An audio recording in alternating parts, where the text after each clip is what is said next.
قرآن مجید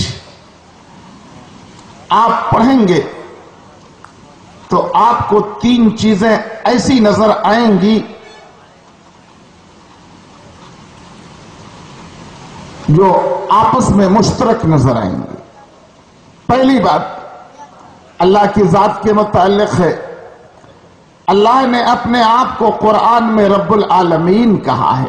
آپ سورہ فاتحہ پڑھتے ہو، اللہ پہلی آیت میں فرماتا الحمدللہ رب العالمین، کہ ساری تعریفیں اللہ کے لیے جو رب العالمین ہے، یعنی سارے جہانوں کا پالنے والا ہے، سارے جہانوں کا پالنے والا.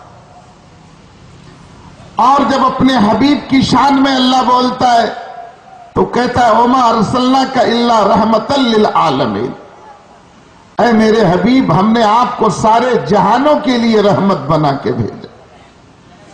اور اپنے حبیب پر جس قرآن کو نازل فرمایا اس کے بارے میں فرمایا شفاء للعالمین، کہ یہ سارے جہانوں کے لیے شفا. اللہ سارے جہانوں کا پالنے والا اور ہمارا اور آپ کا پیغمبر سارے جہانوں کے لیے رحمت بن کے آنے والا. اس لیے آپ نہیں کہہ سکتے ہو کہ مسلمانوں کا پیغمبر، آپ یہودیوں کے بھی پیغمبر، نصرانیوں کے بھی پیغمبر، زرتشتیوں کے بھی پیغمبر، دنیا کے تمام اقوام کے پیغمبر. ایسے ہی قرآن خالی مومنوں کے لیے نہیں شفا بلکہ تمام انسانوں کے لیے شفا ہے.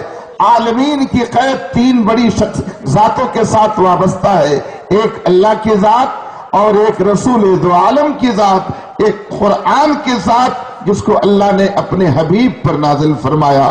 اللہ رب العالمین، نبی رحمت للعالمین اور قرآن شفاء للعالمین.